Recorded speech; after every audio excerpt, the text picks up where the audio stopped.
कहानी की शुरुआत में हम 22 वर्षीय महिला मैडी को देखते हैं। उसकी माँ ने एक घर के लिए लोन लिया था, लेकिन अब उसकी माँ इस दुनिया में नहीं रही और उसके पिता उससे अलग रहते हैं।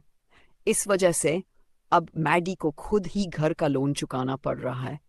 अपना गुजारा करने के लिए वह रात में राइड शेयर ड्राइवर का काम करती है और दिन में एक बार में पार्ट टाइम नौकरी करी है। हालांकि आज का दिन उसके लिए मुश्किल भरा है। एक सरकारी कर्मचारी उसकी गाड़ी जब्त करने आता है क्योंकि वह इस बार होम लोन की किस्त नहीं चुका पाई थी। हैरानी की बात यह होती है कि वह सरकारी कर्मचारी उसका एक्स बॉयफ्रेंड निकला। मैडी गाड़ी बचाने के लिए उसे मनाने की कोशिश करती है और कहती है, मैं तुम्हें अभी भी पसंद करती हूँ। लेकिन तभी सरकारी कर्मचारी देखता है कि मैडी के घर से एक आदमी बाहर निकल रहा है, वही आदमी जिसके साथ मैडी पिछली रात सोई थी। ये देखकर सरकारी कर्मचारी गुस्से में आ जाता है और मैडी की गाड़ी जब्त करके ले जाता है। बाद में मैडी बार में काम कर रही होती है, जहां उसकी सबसे अच्छी दोस्त और उसका पति भी काम करते हैं। वह अपनी परेशानियों के बारे में बताती है और कहती है कि उसकी गाड़ी जब्त हो गई है, जिससे अब वह रात में कैसे गाड़ी चलाएगी और कैसे घर का लोन भरेगी। तभी उसकी दोस्त उसे एक अमीर परिवार की जॉब लिस्टिंग दिखाती है। इस लिस्टिंग में लिखा होता है कि एक अमीर परिवार अपने 5 साल के बेटे के लिए एक सुंदर लड़की की तलाश में है जो उसे डेट कर सके, और इसके बदले में वे उसे एक महंगी कार देंगे। मैडी को पता चलता है कि वे 5 साल की लड़कियों की तलाश कर रहे हैं, लेकिन वह खुद साल की है। फिर भी अपनी आर्थिक तंगी को देखते हुए वह इस ऑफर को आजमाने का फैसला करती है। मैडी और पर्सी की पहली मुलाकात अगले दिन। मैडी उस अमीर परिवार के घर पहुंचती है और उन माता पिता से मिलती है जिन्होंने ये ऐड डाला था। वे बताते हैं कि उनका बेटा पर्सी 8 साल का हो चुका है, लेकिन वह बहुत शर्मीला और अजीब स्वभाव का लड़का है।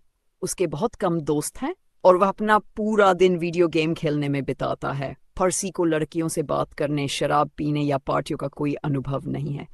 उसके माता पिता चाहते हैं कि मैडी उसे डेट करे और उसका आत्मविश्वास बढ़ाए। साथ ही वे मैडी से यह भी कहते हैं कि वह पर्सी के साथ अंतरंगित हो ताकि वह एक परिपक्व इंसान बन सके।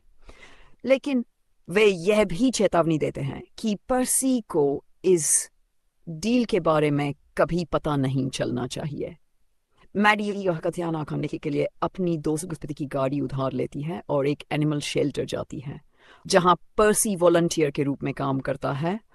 वह एक खूबसूरत ड्रेस पहनती है ताकि पर्सी का ध्यान अपनी ओर खींच सके और झूठ मूठ एक कुत्ता गोद लेने का नाटक करती है। जब पर्सी उसे एक फॉर्म भरने के लिए अंदर ले जाता है तो मैडी उस पर फ्लर्ट करने लगती है। पर्सी इस नए अनुभव से घबरा जाता है और जल्दी से वहां से निकल जाता है। बाद में मैडी एक चालाकी से पर्सी को अपनी गाड़ी में बैठा लेती है और कहती है कि वह उसे घर छोड़ देगी। लेकिन जब वह उसे उसके घर की बजाय अपने घर की तरफ ले जाने लगती है तो पर्सी डर जाता है। जब मैडी गाड़ी रोकती है, पर्सी अपने बैग से पेपर स्प्रे निकालकर उसके चेहरे पर छिड़क देता है। मैडी दर्द से तड़पती है और उसे समझाने की कोशिश करती है कि वह उसे किडनैप नहीं कर रही थी, बल्कि सिर्फ उसे जेल जाना चाहती थी। गिल्ट महसूस करते हुए पर्सी उसे पानी लाकर देता है ताकि वह अपना चेहरा साफ कर सके। इसके बाद वह उसके साथ डेट पर जाने के लिए तैयार हो जाता है। समुद्र तट की घटना रात में मैडी पर्सी को एक बार में लेकर जाती है, लेकिन पर्सी हाफ पैंट पहनकर आ जाता है, जिसे लोग उस पर हंसने लगते हैं। चूंकि पर्सी शराब नहीं पीता, वे दोनों सिर्फ जूस पीते हैं। तभी मैडी का एक्स बॉयफ्रेंड वहां आता है और अपनी शादी की अंगूठी दिखाते हुए कहता है कि जब से मैडी उसकी जिंदगी से दूर गई है, उसकी लाइफ बदल गई है। वह पर्सी को चेतावनी देता है कि वह मैडी से दूर रहे और फिर चला जाता है।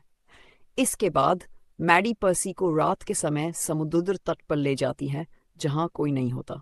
वह पर्सी को अपने कपड़े उतारने के लिए कहती है ताकि वे पानी में तैर सकें, लेकिन पर्सी झिझकता है। उसे सहज महसूस कराने के लिए मैडी खुद कपड़े उतारकर पानी में चली जाती है।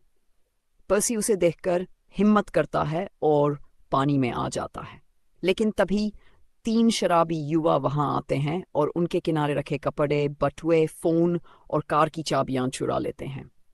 मैडी उन्हें रोकने की कोशिश करती है, लेकिन जब वे भागने लगते हैं तो मैडी बिना कपड़ों के ही पानी से बाहर निकलती है और उनसे भिड़ जाती है। डर के मारे वे उनका सामान वापस कर देते हैं और वहां से भाग जाते हैं। पानी में वापस लौटने पर पर्सी मैडी के हिंसक व्यवहार से परेशान दिखता है। वह कहता है कि उसे ऐसे लड़ाई नहीं करनी चाहिए थी, लेकिन मैडी कहती है अगर मैंने उन्हें नहीं रोका होता तो वे हमारा सारा सामान ले जाते।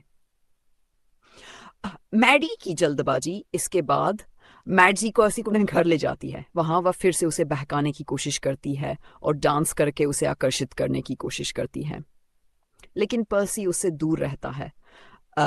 मैडी चाहती थी कि जो डील उसके और पर्सी के माता पिता के बीच हुई थी वह जल्दी खत्म हो जाए और उसे महंगी कार मिल जाए, इसलिए वह पर्सी के साथ जल्द से जल्द अंतरंग होना चाहती थी।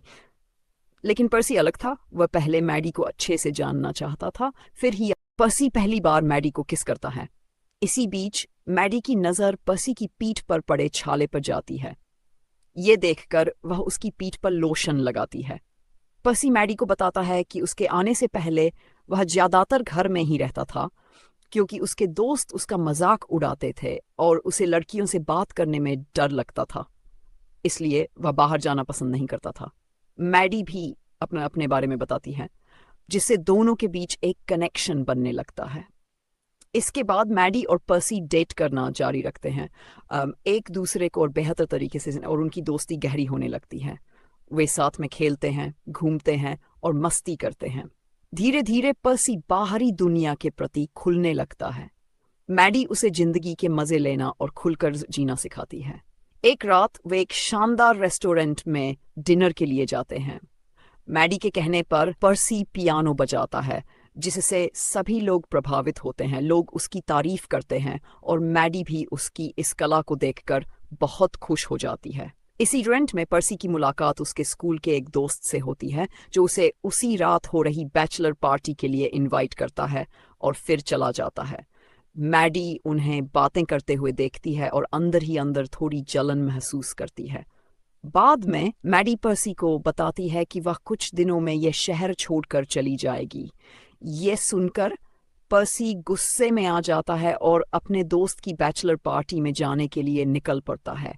मैडी भी उसके साथ कार में बैठ जाती है और उसे रोकने की कोशिश करती है, लेकिन पर्सी अपने ड्राइवर को तेजी से गाड़ी चलाने को कहता है और ड्रिंक करना शुरू कर देता है।